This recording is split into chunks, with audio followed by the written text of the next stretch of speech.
Desde el momento en que abriste los ojos por primera vez en este mundo, alguien ya estaba ahí para decirte cómo era. Te dijeron cómo se llamaban las cosas. Te dijeron qué era peligroso y qué era seguro. Te dijeron qué debías querer, qué debías temer, qué debías perseguir. Te dijeron quién eras. Y tú, como cualquier ser humano recién llegado a esta experiencia, confiaste. ¿Qué otra opción había? Así es como empieza la ilusión. No con una mentira maliciosa, no con una conspiración. Empieza con algo mucho más sutil y mucho más poderoso. Empieza con la repetición, con el consenso, con la voz de los padres, de los maestros, de la sociedad entera diciéndote al unísono que la realidad es esto y no aquello, que el éxito tiene esta forma, que la felicidad se encuentra en ese lugar, que un hombre debe ser de esta manera y no de otra. Y así, sin darte cuenta, fuiste construyendo una prisión sin barrotes visibles, sin guardias, sin cerrojos, una prisión hecha de creencias, de historias, de definiciones prestadas que nunca elegiste, pero que con el tiempo empezaste a defender como si fueran tuyas. A eso lo llamamos realidad. Pero aquí está la pregunta que lo cambia todo. ¿Y si esa realidad no fuera real? ¿Y si lo que has estado viviendo no fuera la vida en sí, sino una versión reducida, condicionada, filtrada de lo que la vida puede ser? Los filósofos llevan siglos haciéndose esta pregunta. Platón habló de hombres encadenados en una cueva, mirando sombras en la pared y creyendo que esas sombras eran la realidad. Las tradiciones espirituales de Oriente llevan milenios señalando lo mismo con una sola palabra: Maya, ilusión. No es una idea nueva, pero hay una diferencia enorme entre conocerla intelectualmente y vivirla. Entre leer sobre el despertar y despertar de verdad. Este audiolibro no está hecho para que aprendas algo nuevo. Está hecho para que recuerdes algo que siempre supiste, pero que el ruido del mundo fue tapando, capa a capa, año a año, hasta que ya casi no podías escucharlo. Esa voz interior que a veces emerge en el silencio, esa sensación de que hay algo más, esa incomodidad profunda que sientes cuando la vida que vives no encaja con la vida que sientes que podrías vivir. Eso no es un problema, eso es una señal, es la conciencia llamando a la puerta, es la parte más verdadera de ti negándose a seguir dormida. Y tú ya estás aquí, ya estás escuchando. Eso significa que la puerta ya está entreabierta. Solo hace falta el valor de empujarla. Hay una pregunta que muy pocos se atreven a hacer en voz alta. No porque sea difícil de pronunciar, sino porque una vez que la haces, ya no puedes deshacerla. Una vez que entra en ti, empieza a trabajar sola, como una semilla que no pide permiso para germinar. La pregunta es esta: ¿estoy viviendo mi vida o estoy viviendo la vida que otros esperan de mí? Detente un momento ahí. No la respondas todavía con la cabeza. Déjala bajar, déjala llegar al pecho, al estómago, a ese lugar del cuerpo donde vive la verdad cuando la mente todavía no la ha censurado. ¿Qué sientes? Porque la mayoría de los hombres que hacen esa pausa honesta descubren algo incómodo, que gran parte de lo que llaman su vida no lo eligieron realmente. Lo heredaron, lo adoptaron, lo copiaron de un modelo que alguien más diseñó y que el mundo entero validó con tanto entusiasmo que parecía imposible cuestionarlo. Estudia esto, trabaja en aquello, consigue lo otro, demuestra tu valor, sé fuerte, no muestres debilidad, ten éxito, acumula, avanza, no pares. ¿Te suena familiar? Eso es el sueño colectivo, un guión compartido que casi nadie escribió conscientemente, pero que casi todos representan con una dedicación absoluta. Un acuerdo tácito entre millones de personas de que la realidad funciona de cierta manera, de que el sentido de la vida tiene cierta forma, de que ser un hombre significa cumplir ciertos requisitos. Y lo más fascinante, y lo más perturbador, de este sueño colectivo es que se sostiene solo. No necesita de ningún tirano que lo imponga. Lo imponemos nosotros mismos los unos a los otros. sin saberlo, con cada mirada de aprobación o de juicio, con cada comentario sobre lo que está bien o lo que está mal, con cada historia que contamos sobre lo que significa una vida lograda. Las tradiciones espirituales más antiguas del mundo tienen un nombre para este fenómeno. Los toltecas lo llamaban el mitote, el ruido constante de miles de voces en la mente, cada una repitiendo las reglas del acuerdo, cada una vigilando que no te salgas del guión. Los budistas hablan del apego a las formas condicionadas, a las construcciones mentales que tomamos por realidad. Los sufíes hablan del velo que cubre la visión del corazón. Culturas distintas, idiomas distintos, épocas distintas, pero todos apuntando a lo mismo. Hay algo que no estás viendo, hay algo que se interpone entre tú y la realidad directa de tu propia experiencia, y ese algo no está fuera de ti, está construido dentro, en la arquitectura misma de tu mente condicionada. Ahora bien, aquí es donde muchos cometen el primer error del camino espiritual. Al descubrir esto, al darse cuenta de que han estado viviendo en un sueño colectivo, la reacción inmediata es la rabia, el rechazo, el querer destruirlo todo, alejarse de todo, desconfiar de todo. Eso no es el despertar, eso es solo cambiar de sueño.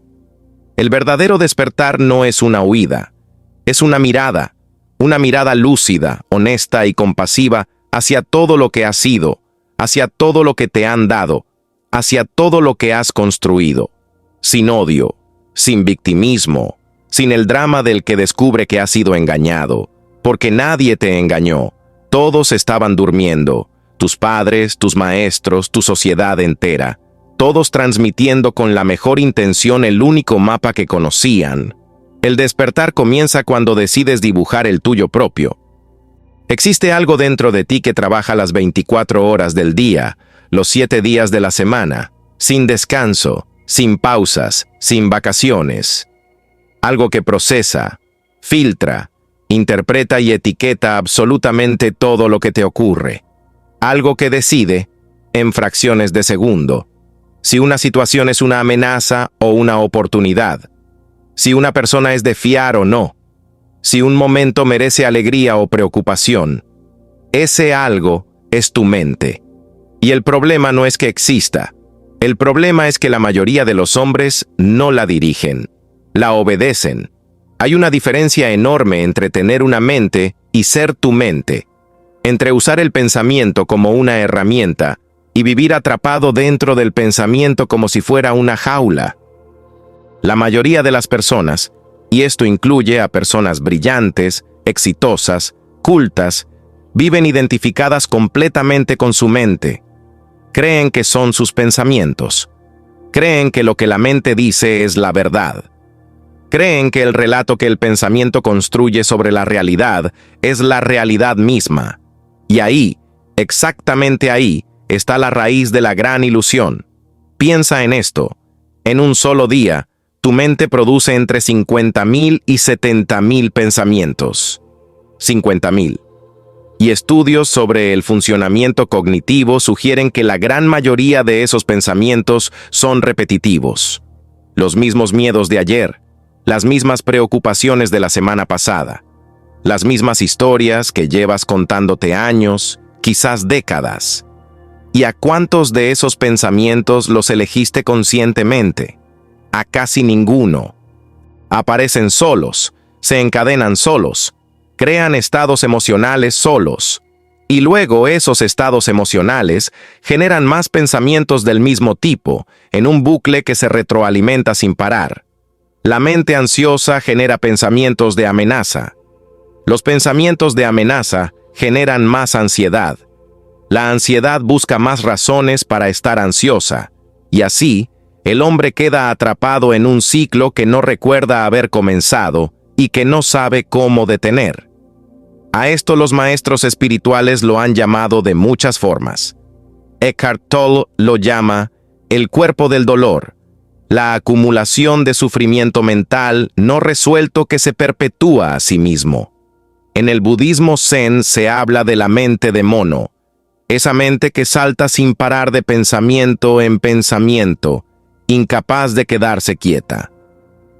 En la psicología moderna lo llamamos rumiación, pensamiento automático, sesgo cognitivo. El nombre no importa tanto como el reconocimiento. ¿Puedes reconocerlo en ti? ¿Puedes ver ese momento en que algo pequeño ocurre y la mente lo convierte en una catástrofe? Ese momento en que alguien dice algo neutro y tú construyes encima una historia de rechazo, de amenaza, de injusticia. Ese momento en que el futuro todavía no ha ocurrido, pero ya lo estás sufriendo en tu cabeza como si fuera real. Eso es la mente operando en piloto automático. Y mientras eso ocurre, tú no estás viviendo tu vida. Estás viviendo la interpretación que tu mente hace de tu vida, que es algo completamente distinto. Ahora viene la parte que cambia todo. La conciencia no es la mente. Repite eso en silencio. La conciencia no es la mente. La mente es un instrumento, una herramienta extraordinariamente sofisticada, sin duda, pero una herramienta al fin. La conciencia es el que sostiene la herramienta. Es el espacio silencioso desde el que observas tus propios pensamientos. Es esa parte de ti que puede notar que está pensando, lo cual significa que no puede ser el pensamiento mismo. Cuando un hombre descubre esto por primera vez, no como concepto sino como experiencia directa, algo se mueve en su interior, porque de repente aparece una distancia, un espacio entre el estímulo y la respuesta, entre lo que ocurre y lo que decides hacer con ello, y en ese espacio vive algo que quizás llevabas años sin sentir: la libertad. No la libertad de hacer lo que quieras, la libertad mucho más profunda de no ser arrastrado por lo que piensas, de poder observar el pensamiento sin obedecerlo ciegamente, de poder decir: esto es lo que mi mente dice, pero yo no soy mi mente, yo soy el que observa. Ese observador, eso eres tú, el verdadero tú. Y ese descubrimiento, aunque parezca sutil, aunque parezca solo una idea más, es en realidad el primer paso real del despertar. Porque no puedes liberarte de una prisión que no sabes que existe, y no puedes salir de un sueño del que no sabes que estás soñando. Ahora ya lo sabes, nadie elige el dolor, nadie se despierta por la mañana y dice: hoy quiero sufrir, y sin embargo, el dolor llega, siempre llega, a todos, sin excepción, sin importar cuánto dinero tengas, cuántas personas te rodeen, cuánto éxito hayas acumulado. El dolor es la única experiencia verdaderamente democrática de la existencia humana. Y la pregunta no es si vas a sufrirlo. La pregunta es qué vas a hacer con él cuando llegue. Porque ahí, exactamente ahí, se separan dos caminos completamente distintos. El camino del hombre que huye del dolor y el camino del hombre que aprende a mirarlo. Y esa diferencia, que puede parecer pequeña en el momento, determina absolutamente todo lo que viene después. Vivimos en una cultura que ha declarado la guerra al dolor. Tenemos pastillas para el dolor físico, distracciones para el dolor emocional, ocupaciones constantes para no tener que sentarnos con el dolor existencial, el entretenimiento infinito, el consumo compulsivo, la agenda siempre llena, la pantalla siempre encendida, todo diseñado, consciente o inconscientemente, para que nunca tengas que quedarte a solas con lo que duele.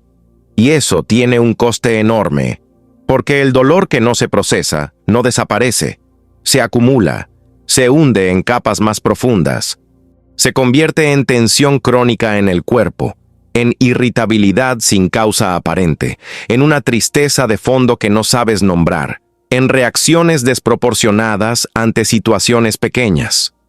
El dolor enterrado sigue vivo, sigue operando, sigue dando forma a tus decisiones, a tus relaciones, a tu manera de ver el mundo, pero desde un lugar donde no puedes verlo ni trabajarlo conscientemente.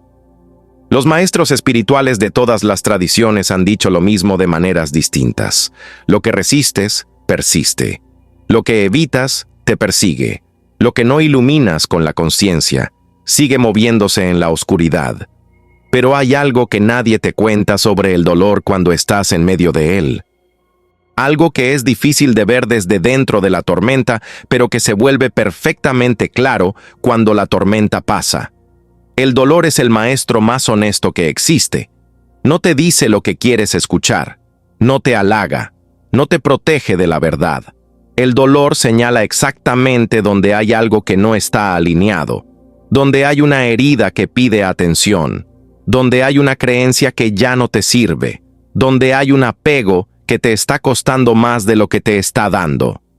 El dolor de una ruptura no solo duele porque perdiste a alguien, duele porque te obliga a mirarte en ausencia del otro.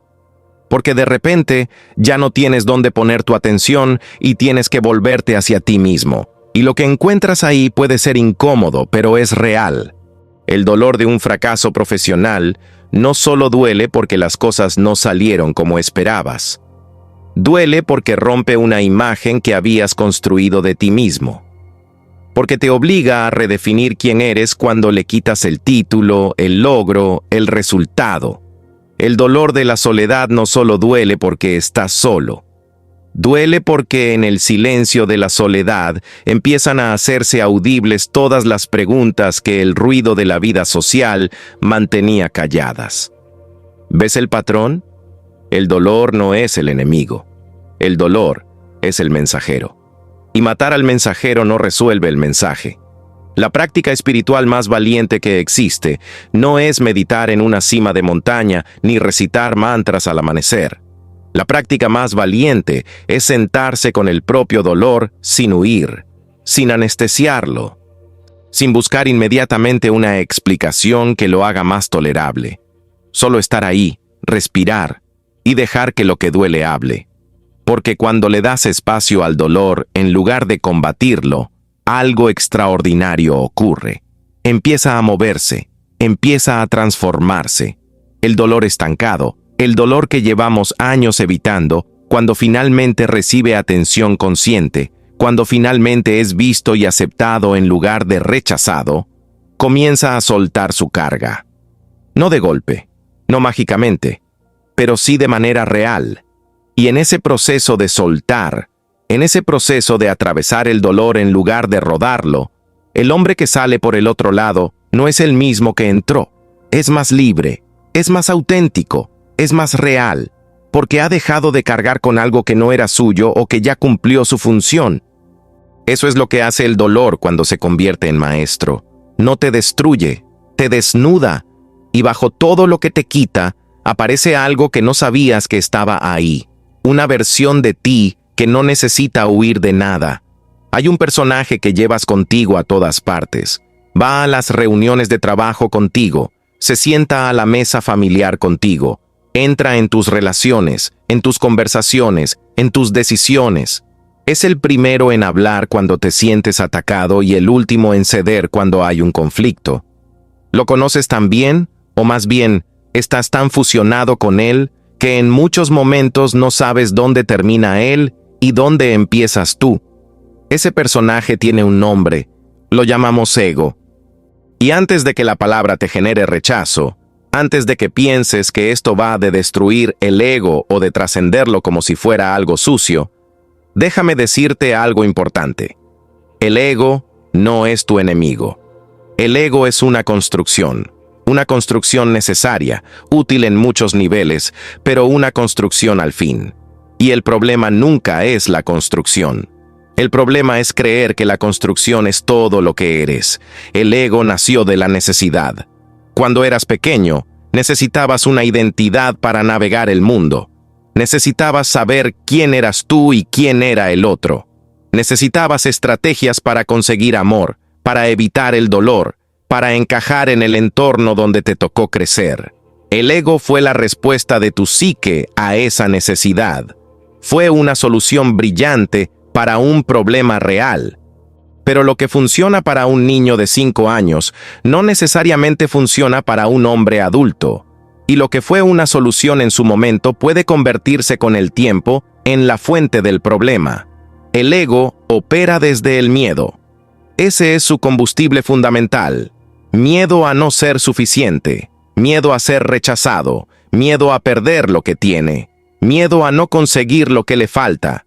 Y desde ese miedo, construye toda una arquitectura de comportamientos, de máscaras, de estrategias de supervivencia, que con el tiempo se vuelven automáticas, invisibles, incuestionables.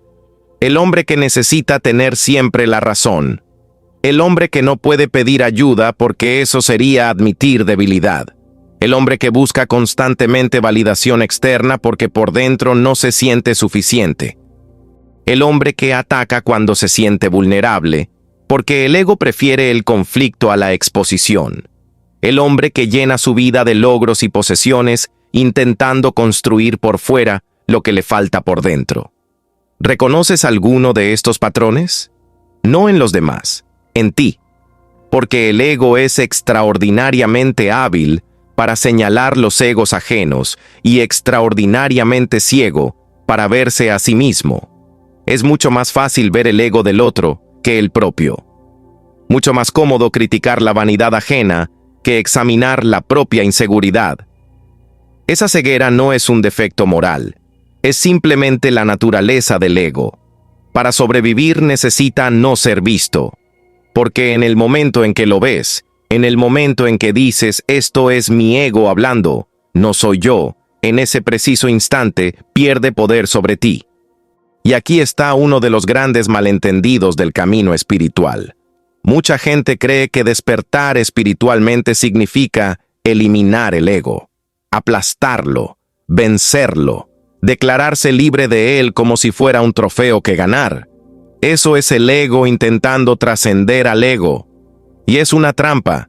El verdadero trabajo no es destruir el ego, es desarrollar la capacidad de observarlo, de verlo operar, de reconocer cuándo estás hablando desde él y cuándo estás hablando desde algo más profundo, de poder decir, noto que mi ego se siente amenazado en este momento, noto que quiere defenderse, que quiere atacar, que quiere demostrar algo, y desde esa observación, desde ese espacio de conciencia, elegir de manera distinta.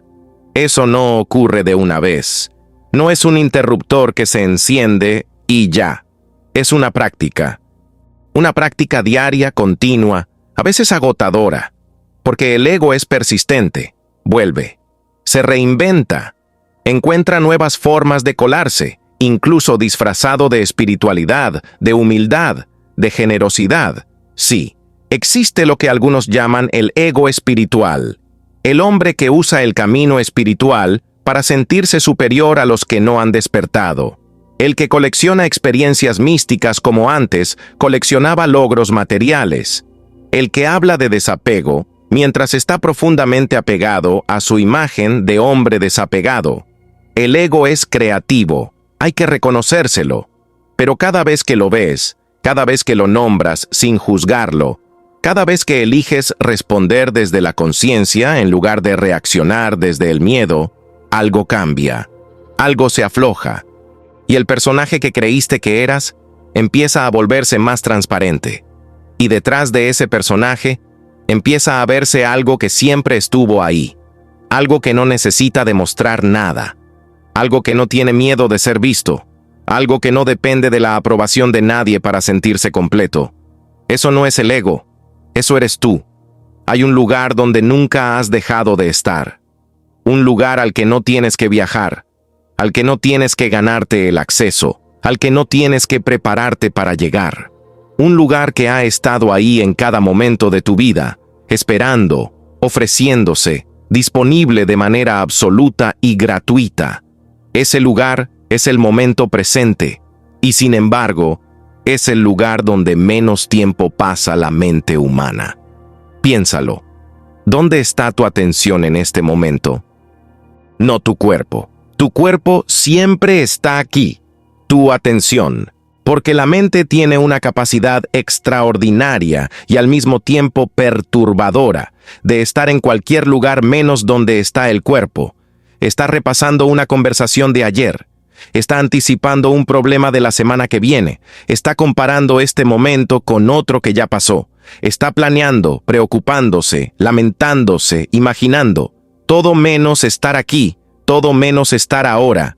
Y esto no es un juicio, es simplemente la naturaleza de una mente no entrenada. Una mente que ha aprendido que el pasado contiene lecciones importantes que no debe olvidar y que el futuro contiene amenazas que debe anticipar.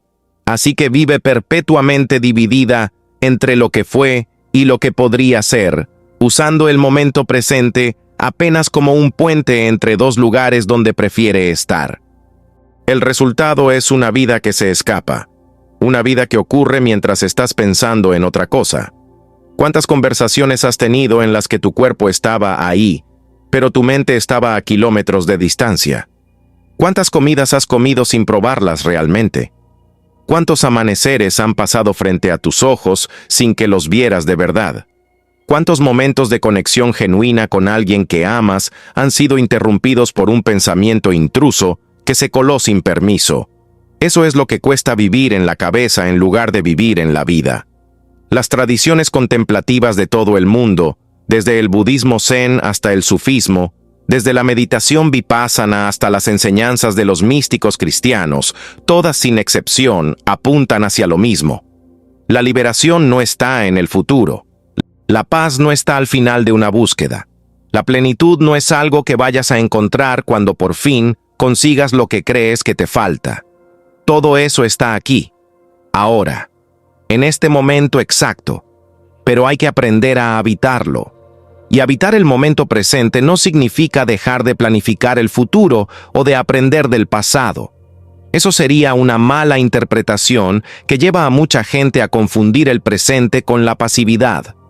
Habitar el presente significa hacer todo eso, planificar, recordar, aprender, pero desde un estado de presencia, con la conciencia anclada en el aquí y el ahora, usando el pensamiento sobre el pasado y el futuro como una herramienta deliberada, no como un estado permanente en el que vivir atrapado. La diferencia es enorme, y se siente en el cuerpo antes de que la mente la entienda. Cuando estás verdaderamente presente, el cuerpo se relaja, la respiración se profundiza, los sentidos se agudizan, los colores parecen más vívidos, los sonidos más claros, las sensaciones más reales. Hay una calidad de experiencia en el momento presente que no existe en ningún pensamiento sobre el pasado ni en ninguna proyección hacia el futuro. Porque el pasado ya no existe excepto como memoria, y el futuro todavía no existe excepto como imaginación. Lo único real, lo único que tiene existencia concreta, tangible, viva, es este momento, este preciso instante. Y cuando un hombre empieza a vivir desde ahí, cuando empieza a anclar su conciencia en el presente de manera deliberada y consistente, algo profundo comienza a cambiar. El peso de los arrepentimientos del pasado se aligera porque deja de revivir los eventos una y otra vez.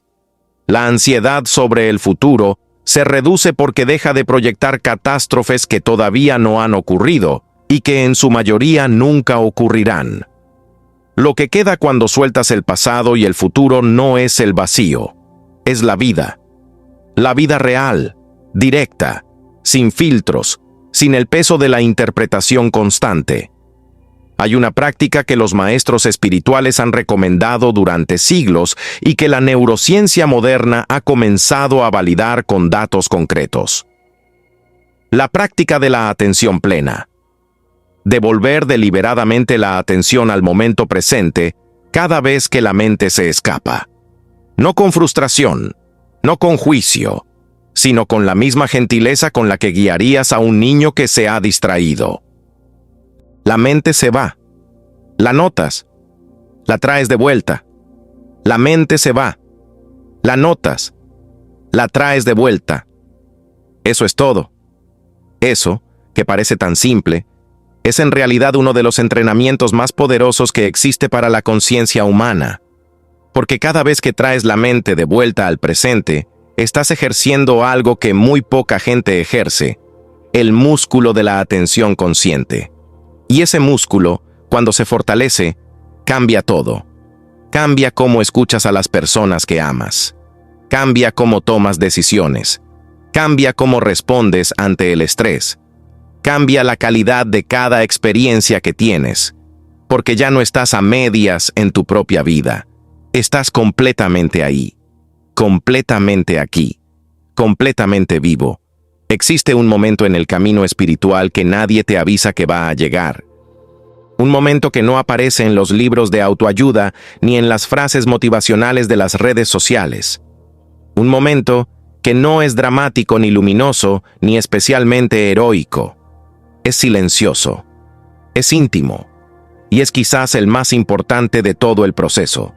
Es el momento en que te encuentras contigo mismo, no con la versión que presentas al mundo, no con el personaje que has construido para ser aceptado, admirado o respetado, no con el hombre que sabe cómo debe comportarse en cada situación social, sino contigo, con el ser que hay debajo de todo eso, con lo que queda cuando quitas los roles, las máscaras, las expectativas y el ruido. Y ese encuentro puede ser desconcertante al principio, porque lo que encuentras no siempre es lo que esperabas. A veces encuentras una fragilidad que habías enterrado bajo capas de fortaleza performativa. A veces encuentras una soledad que habías anestesiado con ocupación constante. A veces encuentras deseos que nunca te permitiste tener porque no encajaban con quien se suponía que debías ser. A veces encuentras una ternura, una sensibilidad, una profundidad que el mundo te enseñó a esconder porque en este mundo esas cosas se confunden con debilidad. Pero también encuentras algo más, algo que permanece cuando todo lo demás se ha quitado. Una quietud, una presencia, una especie de testigo silencioso que ha estado ahí siempre, observando, sosteniendo, sin juzgar. Ese es el ser esencial. Eso es lo que las tradiciones espirituales llaman de 1000 maneras distintas. El ser, el Atman, la naturaleza búdica, el Cristo interior, el alma. El nombre no importa, la experiencia sí. Y esa experiencia, ese contacto real con la propia profundidad, no llega a través de la búsqueda frenética, llega a través de la quietud, a través del silencio, a través de los espacios que te atreves a dejar vacíos en una vida que la cultura moderna empuja a llenar sin parar. Reconectarse con uno mismo requiere parar. Y parar en este mundo es un acto casi subversivo, porque el sistema entero está diseñado para que nunca pares, para que siempre estés produciendo, consumiendo, reaccionando, entreteniendo, siendo entretenido. La pausa se ha vuelto incómoda. El silencio se ha vuelto amenazante. La soledad se ha vuelto algo que hay que evitar a toda costa. ¿Por qué? Porque en la pausa aparecen las preguntas. En el silencio se escucha lo que el ruido tapaba. En la soledad honesta surge lo que la compañía constante mantenía dormido. Y eso da miedo. Pero ese miedo es exactamente la señal de que vas en la dirección correcta. La reconexión no ocurre de una sola vez. Es un proceso gradual, a veces no lineal, con avances y retrocesos, con días de claridad extraordinaria y días en que todo vuelve a sentirse opaco y confuso. Eso es normal. Eso es humano. El camino espiritual no es una línea recta ascendente. Es más parecido a una espiral, donde vuelves a pasar por los mismos temas, pero desde un nivel de conciencia diferente cada vez. Lo que sí cambia de manera progresiva e irreversible es la relación que tienes contigo mismo. Porque una vez que has tenido ese contacto real con tu propia profundidad, aunque sea por un instante, aunque sea brevemente, algo dentro de ti recuerda. Y ese recuerdo actúa como un ancla, como un punto de referencia interno al que puedes volver cuando el mundo exterior te arrastra. La reconexión también pasa por el cuerpo, y esto es algo que el camino espiritual a veces olvida en su entusiasmo por las alturas de la conciencia. El cuerpo no es un obstáculo para el despertar. El cuerpo es el templo donde ocurre. Es el lugar donde la conciencia se encarna, donde las emociones se procesan, donde la vida se siente de manera directa e inmediata.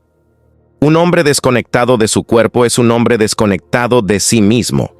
Y en esta cultura que vive de cuello para arriba, que glorifica el pensamiento y descuida la sensación, la mayoría de los hombres llevan años, a veces décadas, habitando su cuerpo como si fuera apenas un vehículo para transportar la cabeza de un lugar a otro. Volver al cuerpo es volver a casa, sentir los pies en el suelo, notar la respiración, prestar atención a las señales que el cuerpo manda constantemente y que la mente ocupada ignora sistemáticamente. El cuerpo sabe cosas que la mente tarda años en procesar. El cuerpo registra la verdad antes de que el pensamiento la formule. Cuando un hombre aprende a escuchar su cuerpo, aprende a escucharse a sí mismo de una manera que ningún análisis mental puede igualar. Y en ese escucharse, en ese volverse hacia adentro con la misma atención y el mismo respeto con que miras al mundo exterior, ocurre algo que no tiene nombre exacto, pero que quien lo ha vivido reconoce de inmediato. Un regreso, una llegada, una sensación de que aquí, en este cuerpo, en este momento, en esta vida exactamente como es, hay algo completo, algo que no le falta nada. Nada en la vida te va a mostrar con más claridad quién eres que tus relaciones. Ninguna práctica espiritual, ninguna meditación, ningún retiro en silencio. Las relaciones son el espejo más honesto y más implacable que existe. Porque puedes controlar muchas cosas cuando estás solo. Puedes mantener la calma cuando nadie te presiona. Puedes sentirte en paz cuando no hay nada que perturbe esa paz. Pero llega otra persona. Y de repente, todo lo que creías haber trabajado, todo lo que creías haber superado, aparece de nuevo con una claridad que no tiene escapatoria. Eso no es un fracaso del camino espiritual. Eso es el camino espiritual.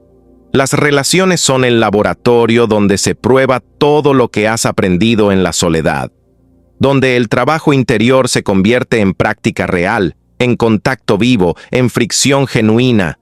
Y esa fricción, esa incomodidad que surge cuando el otro no se comporta como queremos, cuando no nos da lo que necesitamos, cuando nos confronta con algo que no queremos ver, esa fricción es oro puro si sabes usarla. Porque cada vez que alguien te saca de quicio, hay una pregunta más importante que la culpa o la razón. La pregunta no es ¿qué hizo el otro? La pregunta es ¿qué hay en mí que eso activa? ¿Qué herida toca? ¿Qué miedo despierta? ¿Qué necesidad insatisfecha pone en evidencia? Eso requiere una honestidad brutal.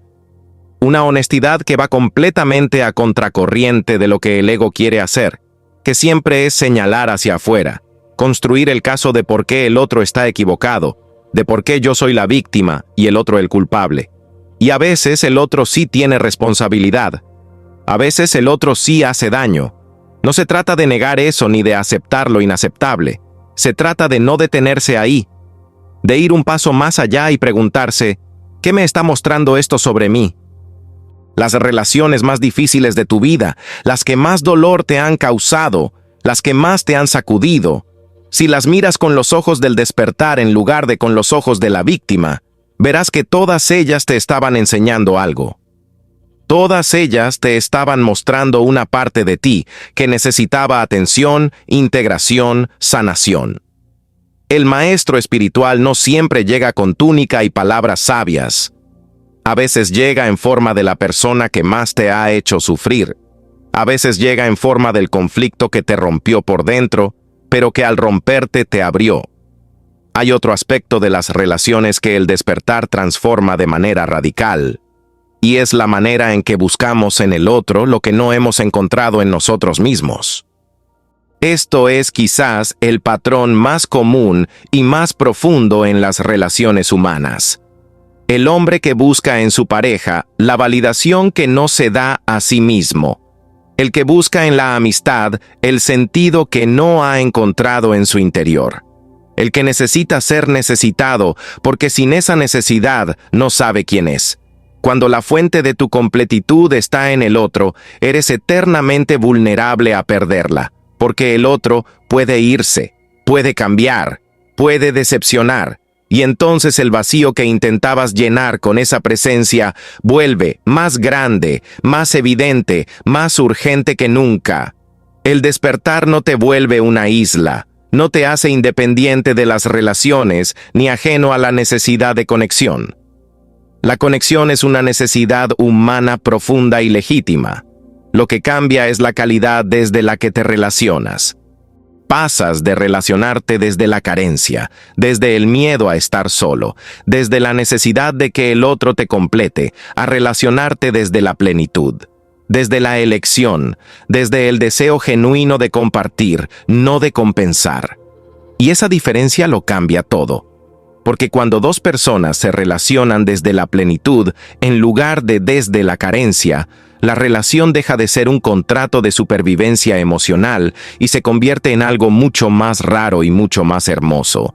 Se convierte en un espacio donde dos seres completos eligen crecer juntos, donde la vulnerabilidad es posible porque no hay miedo de que el otro use esa vulnerabilidad como arma, donde el conflicto no amenaza la relación, sino que la profundiza. Ese tipo de relación no es un ideal inalcanzable. Es el resultado natural de dos personas que han empezado a hacer el trabajo interior, que han empezado a conocerse a sí mismas, que han empezado a asumir la responsabilidad de su propio mundo emocional en lugar de delegarla en el otro. Y cuando eso ocurre, cuando el espejo de la relación ya no te asusta sino que te interesa, cuando puedes mirar lo que el otro te muestra sin defensa ni ataque, sino con curiosidad y gratitud, las relaciones dejan de ser el lugar donde sufres para convertirse en el lugar donde más profundamente creces, en el lugar donde más profundamente amas y en el lugar donde más claramente te ves. Hay una pregunta que el despertar trae consigo de manera inevitable.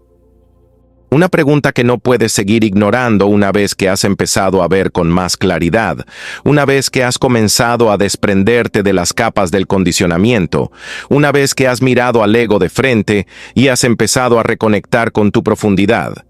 La pregunta es esta: ¿para qué estoy aquí? No como pregunta filosófica abstracta, no como ejercicio intelectual para una tarde de lluvia, sino como pregunta viva, urgente, personal. ¿Cuál es el propósito real de esta vida que estoy viviendo? ¿Qué vine a hacer aquí que solo yo puedo hacer, de la manera en que yo puedo hacerlo? Durante siglos, esta pregunta fue dominio exclusivo de filósofos y teólogos, pero en realidad es la pregunta más práctica que existe. Porque un hombre que no sabe para qué está aquí, toma decisiones al azar. Acepta caminos que no son suyos. Gasta su energía en metas que no resuenan con su ser más profundo. Y llega un momento, generalmente en la mitad de la vida, generalmente después de haber conseguido muchas de las cosas que se supone que debía conseguir, en que mira todo lo construido y siente un vacío inexplicable. Ese vacío no es un error, es una brújula, es la señal de que estás viviendo una vida diseñada por otros, en lugar de la vida que vino contigo desde el principio. Porque cada ser humano llega a este mundo con una naturaleza única, con una combinación irrepetible de sensibilidades, de talentos, de maneras de ver y de procesar la realidad. Eso no es poesía, es un hecho observable. Nadie más en la historia de la humanidad ha sido exactamente como tú. Nadie más verá el mundo exactamente desde donde tú lo ves. Nadie más podrá aportar exactamente lo que tú puedes aportar. Pero esa unicidad requiere ser descubierta, requiere ser desenterrada de debajo de todo lo que el mundo depositó encima. Requiere el tipo de silencio y de honestidad interior que el camino del despertar va abriendo poco a poco. El propósito de vida no es algo que se decide. Es algo que se descubre, y generalmente no llega como una revelación dramática, sino como una serie de señales sutiles que han estado ahí siempre, pero que el ruido del condicionamiento impedía escuchar. ¿Qué es lo que haces y el tiempo desaparece? ¿Qué es lo que te mueve de una manera que no puedes explicar del todo racionalmente? ¿Qué es lo que cuando lo compartes con otros produce en ellos algo que no esperabas producir? ¿Qué es aquello que cuando no lo haces sientes que algo en ti se marchita? Ahí está la pista. Ahí está el hilo que, si lo sigues con valentía y con constancia, te lleva hacia la vida que viniste a vivir. Y aquí hay algo crucial que el despertar enseña sobre el propósito. El propósito no siempre es grandioso, no siempre es visible, no siempre encaja con lo que el mundo considera importante o exitoso. El propósito puede ser criar a tus hijos con una presencia y una conciencia que rompa ciclos de generaciones. Puede ser crear belleza de una manera que toque a las personas que la encuentran. Puede ser sostener a otros en sus momentos más oscuros con una capacidad de presencia que viene de haber atravesado los tuyos propios. El propósito no necesita un escenario grande. Necesita autenticidad. Necesita que lo que haces venga de lo más real de ti, no del miedo ni de la necesidad de aprobación ni de la comparación con los demás, porque cuando actúas desde ahí, desde esa autenticidad profunda, desde ese lugar donde tu naturaleza única se encuentra con la necesidad del mundo, algo fluye. Las cosas que antes requerían un esfuerzo titánico empiezan a moverse con una facilidad diferente, no porque la vida se vuelva fácil, sino porque ya no estás nadando contra la corriente de tu propia naturaleza. Estás fluyendo con ella. Y ese fluir, esa sensación de que lo que haces y lo que eres están alineados, es quizás la experiencia más cercana a la felicidad genuina que existe.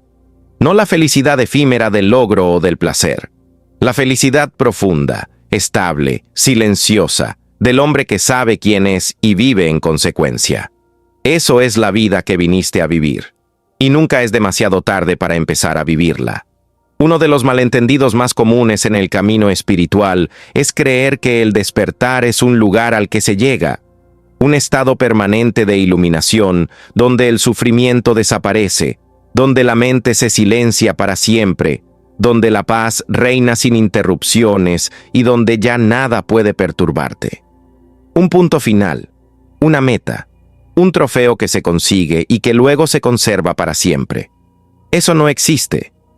Y la búsqueda de ese estado imaginario es en sí misma una de las trampas más sofisticadas del ego. Porque el ego, ese personaje que hemos explorado en estas páginas, es extraordinariamente hábil para tomar incluso el camino espiritual y convertirlo en otra carrera. Otra competición. Otro sistema de logros donde medirse y donde sentirse superior o inferior según el nivel de iluminación alcanzado. El despertar no es un destino, es una dirección. Es la dirección de la conciencia que se vuelve cada vez más hacia sí misma, que se reconoce cada vez con más claridad en medio del ruido, que recupera su centro cada vez con más rapidez después de haberlo perdido, que ve los patrones del ego cada vez con más nitidez, sin quedar atrapada en ellos indefinidamente. No es una línea recta. Ya lo hemos dicho. Habrá días de una claridad que te dejará sin palabras y días en que el peso del condicionamiento regresará con una fuerza que te hará dudar de todo el camino recorrido. Habrá momentos de conexión profunda con algo más grande que tú mismo y momentos de sequía interior donde nada de lo que antes funcionaba parece funcionar. Todo eso es el camino, todo eso es parte del proceso. Nada de eso es un fracaso. El hombre que despierta no es el que nunca cae, es el que cada vez que cae, cae con más conciencia. El que cada vez que se pierde en el pensamiento, en el miedo, en el ego, lo nota antes. El que cada vez tarda menos en volver al centro. El que desarrolla una relación con su propia humanidad, que no es de guerra sino de compasión. Porque el despertar también trae compasión. Y no solo hacia los demás, hacia uno mismo. Esa compasión hacia uno mismo que tanta gente confunde con debilidad o con autoindulgencia, pero que en realidad es la base de todo lo demás. Porque un hombre que no puede ser compasivo consigo mismo, no puede serlo genuinamente con nadie más. Siempre habrá en esa compasión hacia el otro una sombra de exigencia, de juicio, de la misma dureza con que se trata a sí mismo. Tratarte bien no es un lujo, es una práctica espiritual. El despertar tampoco significa retirarse del mundo. Otro malentendido frecuente: la espiritualidad auténtica no te aleja de la vida ordinaria. Te sumerge en ella con más profundidad, con más presencia, con más capacidad de encontrar lo sagrado en lo cotidiano, en la taza de café de la mañana, en la conversación con un extraño, en el silencio entre dos palabras, en la mirada de alguien que está sufriendo y al que puedes sostener porque tú mismo has aprendido a sostenerte. El mundo no necesita más personas que huyan de él hacia algún paraíso espiritual. Necesita personas despiertas que permanezcan en él, que lo transformen desde adentro, que lleven al mercado, a la familia, al trabajo, a las relaciones cotidianas, la calidad de presencia y de conciencia que el camino interior va desarrollando. Esa es la contribución real del hombre que despierta, no una contribución grandiosa ni necesariamente visible, sino la contribución silenciosa y poderosa de alguien que ha dejado de operar desde el miedo y ha empezado a operar desde la conciencia. Alguien que cuando entra en una habitación la cambia, no por lo que dice, sino por lo que es. Alguien que cuando escucha, escucha de verdad. Alguien que cuando actúa, actúa desde lo más real de sí mismo. Eso se contagia. Esa calidad de presencia se extiende, y aunque nunca lo veas, aunque nunca puedas medir su impacto, el mundo cambia cada vez que un hombre despierta. Cada vez que uno deja de dormir, el despertar no termina, se profundiza. Y eso, lejos de ser agotador, es la aventura más extraordinaria que existe. Hemos llegado al final de estas páginas. Pero si algo ha quedado claro a lo largo de este camino que hemos recorrido juntos, es que este final no es un final. Es exactamente lo contrario. Es un comienzo, porque el despertar no ocurre mientras lees o mientras escuchas. El despertar ocurre en el momento en que cierras el libro, apagas la pantalla y te encuentras de nuevo con la vida ordinaria, con el tráfico, con el trabajo, con las facturas, con las personas difíciles, con los días grises, con los momentos en que todo lo que has aprendido parece evaporarse y vuelves a ser el mismo de siempre. Ese momento es la prueba real, y también es la oportunidad real, porque la espiritualidad que no se aplica en la vida cotidiana no es espiritualidad, es entretenimiento espiritual, y hay mucho de eso en el mundo de hoy. Personas que coleccionan libros, retiros, experiencias, conceptos, sin que nada de eso cambie fundamentalmente cómo viven, cómo se relacionan, cómo responden cuando la vida los aprieta. La diferencia entre el conocimiento espiritual y la transformación espiritual es una sola palabra: práctica. No la práctica perfecta, no la práctica del que nunca falla ni nunca se pierde. La práctica honesta. La práctica del que se cae y se levanta. La práctica del que un día vive desde la conciencia más plena que ha conocido y al día siguiente reacciona desde el ego más primario que tiene. Y en lugar de juzgarse por ello, lo observa, lo aprende y sigue. Esa es la práctica real. Y esa práctica no tiene fin porque la vida no tiene fin de ofrecerte situaciones donde ponerla a prueba. Entonces, ¿qué llevas contigo de todo esto? Llevas la certeza de que no eres tus pensamientos, de que hay en ti un observador silencioso que es más vasto, más estable y más real que cualquier historia que la mente construya. Llevas la comprensión de que el dolor no es el enemigo sino el maestro, de que el ego no es el villano sino el personaje que ya no necesitas creer que eres, de que el momento presente no es un concepto, sino el único lugar donde la vida ocurre de verdad. Llevas la comprensión de que tus relaciones son espejos, de que tienes un propósito que es tuyo y de nadie más, de que el despertar no es una meta que alcanzar, sino una dirección que elegir, una y otra vez, en cada momento, en cada decisión, en cada respiración, y llevas algo más, algo que quizás es lo más importante de todo. Llevas la experiencia de haberte detenido, de haber escuchado, de haber dado espacio, aunque sea por el tiempo que dura este audiolibro, a algo más profundo que el ruido cotidiano. Eso ya es un acto de despertar. Eso ya es conciencia reconociéndose a sí misma. No subestimes ese gesto. En un mundo que empuja sin parar hacia la velocidad, hacia la superficialidad, hacia el consumo inmediato de todo, el hombre que se detiene a escuchar algo real está haciendo algo contracultural y valiente. Ese hombre eres tú. Y ahora viene la parte que nadie puede hacer por ti. La parte que ningún libro, ningún maestro, ninguna enseñanza puede completar en tu lugar. La parte donde tú tomas lo que resuena, lo que movió algo en tu interior, lo que despertó una incomodidad o una claridad que antes no estaba, y lo llevas contigo. No como concepto, como vida, como manera de mirar, como manera de respirar, como manera de estar con los demás y contigo mismo. El mundo que creíste que era tuyo, esa realidad construida de creencias heredadas, de miedos asumidos, de identidades prestadas, ya no tiene que ser tu prisión. Puedes seguir estando ahí. El condicionamiento no desaparece de un día para otro, pero ya no te atrapa de la misma manera, porque ahora lo ves, y lo que se ve no puede seguir operando en la oscuridad. La gran ilusión sigue ahí, pero tú ya no duermes dentro de ella de la misma manera. Hay una frase que me gusta cerrar con ella, porque contiene en pocas palabras todo lo que hemos explorado juntos. No es mía. Pertenece a la sabiduría colectiva de todos los que han caminado este camino antes que nosotros, y que de alguna manera dejaron una señal para los que venían detrás. La frase dice: no estás buscando algo que aún no tienes. Estás recordando algo que nunca perdiste. Eso eres tú, completo, despierto, real.